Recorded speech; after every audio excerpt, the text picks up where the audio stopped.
Você lembra do Robson, que foi motorista do jogador Fernando, que já jogou, inclusive, na seleção? O Robson foi preso por suspeita de contrabando e tentativa de tráfico de drogas depois que ele entrou na Rússia com 2 caixas de um analgésico de tarja preta. Atenção, porque saiu a condenação dele. Esse aqui é o Robson. Esse cara, ele estava vivendo uma situação difícil aqui no Brasil e de repente vem uma proposta de emprego. Um jogador brasileiro na Rússia precisa de um motorista, precisa de um cara que vai pegar as crianças na escola. E aí, o jogador chama o brasileiro para trabalhar com ele. Esse cara falou, meu, que legal, cara, vou morar num outro país, vou ter uma oportunidade, vou trabalhar, vou poder sustentar minha família. E aí o jogador falou assim, pode vir para cá. Ah, dá uma passadinha antes da minha casa, vai ter uma caixa lá, você traz para mim. O cara falou, beleza. O cara foi lá na casa, pegou a caixa, colocou dentro da mala dele, fechou a mala e foi para a Rússia. Quando ele desembarcou na Rússia, o Robson, o motorista, tá lá na Rússia e o cara entra, abre a mala. Que remédio é esse? Ele não fala inglês, não fala russo, o russo não fala inglês, não fala português, como é que ficou a conversa? Quando os caras viram a medicação, ele foi direto para a cadeia. Cadê o jogador para ir lá e falar, essa mala é minha, esse remédio é meu, esse remédio é pro meu sogro que tem dor? O jogador não aparece. Cadê o sogro que ia fazer o uso desse medicamento? Também não aparece. E aí, o jogador foi preso e está numa cela com outros 2 russos há mais de 1 ano. Agora, a justiça russa trouxe a sentença e considerou o Robson culpado pelos 2 crimes. Eu vou trazer já o tempo de condenação dele, mas eu queria só trazer uma outra informação para você. Enquanto este homem está numa prisão russa, podendo pegar até 15 anos de cadeia, falaram até em prisão perpétua, mas não acreditamos nisso, o jogador saiu do clube russo e foi ganhar mais de 1 milhão por mês na China. Ele não está mais na Rússia. Ele, a esposa, o sogrão que toma o medicamento, foram embora e estão morando numa mansão na China e o jogador e o Robson, motorista, preso na Rússia. Eu vou conversar com a repórter Monique Bittencourt, que ela vai nos contar qual é a condenação, quanto tempo ele pegou de prisão, o Robson. Monique, você? Oi, Gotino, foi sim. A sentença do Robson é de 3 anos de prisão. A promotoria tinha pedido 10 anos e ainda deve recorrer em até 10 dias. Até a defesa dele ficou surpresa. A pena mínima foi considerada uma vitória. Robson Nascimento de Oliveira, de 48 anos, está preso desde março do ano passado. Ele já cumpriu 1 ano e 9 meses de pena. Só depois da sentença, em segunda instância, é que o processo de transferência de Robson para o Brasil vai poder começar. As 2 caixas do remédio que o motorista levou do Brasil para a Rússia foram compradas pela família do volante Fernando.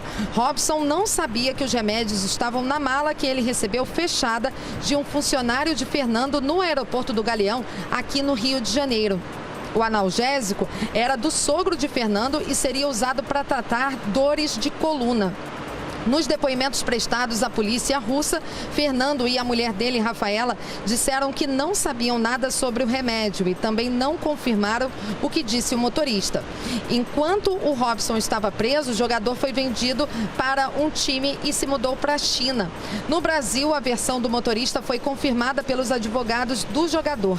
Quando ouviu o veredito, Robson chorou muito porque ele poderia ter sido condenado a até 25 anos de prisão. Pelas leis russas, depois de cumprir 3/4 da pena, a pessoa já pode deixar o regime fechado. Então, existe a possibilidade dele deixar a prisão daqui a 8 meses, Gotino. Para você ter uma ideia, ele vai ficar preso mais 8 meses e está comemorando esse resultado. Só que a promotoria russa diz que vai recorrer porque quer uma pena mais severa. Me chama a atenção 2 coisas. Primeiro, que o Robson, o pessoal do sistema penitenciário russo falou que ele podia fazer um pedido. O que ele gostaria? Que eles iam tentar atender. O que ele fez? Ele pediu uma Bíblia. Ele pediu uma Bíblia em português para que ele pudesse ler. Porque ele não fala inglês, não fala russo, na cela dele 2 russos, enormes. Imagina a situação. E aí, o rapaz preso ali, tentando fazer amizade, tentando conversar, tentando dialogar ali. Olha que situação difícil. E aí ele chorou muito quando o juiz deu a sentença, agradeceu ao Pavel, que é o advogado, e disse: não vejo a hora de voltar para o Brasil. Esse é um ponto. O outro ponto é que você, seu Fernando, você é covarde. Você é covarde. Fernando, você é covarde, você envergonha a classe dos jogadores de futebol. Porque se você tivesse um pingo de vergonha na cara, você ia até aquele aeroporto ou até a delegacia e falava: esse remédio é meu, eu não sabia, é pro meu sogro, eu não sabia. E você tem grana, você tem dinheiro, você podia contratar os melhores advogados, mas você se omitiu. Isso é uma vergonha o que você fez. Você usou esse rapaz, você tirou 3 anos da vida dele, porque ele já está preso, já 1 ano e 8 meses, e vai ficar mais 8 meses. Então é 2 anos, mais de 2 anos da vida dele. Você roubou da vida dele, você tirou dele. Um trabalhador, um pai de família, um cara que achou que ia ter uma grande oportunidade de trabalho, mas em você ele teve um dos momentos mais cruéis, duros e difíceis. Lombardi, 3 anos de prisão, mais 8 meses, ele pode sair, esse rapaz que está na prisão russa. Eles estão comemorando, porque acharam que 3 anos tá bom. Ele que não fez absolutamente nada, a culpa mesmo é do jogador que mandou ele levar o remédio. E é verdade, porque existia a possibilidade dele ser condenado a mais de 20 anos, viu, Gotino? A coisa lá é feia. Agora, algumas pessoas ligadas ao Itamaraty estiveram lá, isso faz uns 20 dias, 25 dias, e informaram, as autoridades russas informaram que depois do julgamento, depois da sentença, haveria possibilidade até dele vir antes. Quem sabe existe essa possibilidade. E por que essas autoridades do Itamaraty foram para lá acompanhar? Porque alguns jogadores de futebol aqui fizeram pedido, o que deveria ter sido feito pelo jogador que o contratou e pelo sogro. E isso não aconteceu, né, Gotinho? Não aconteceu.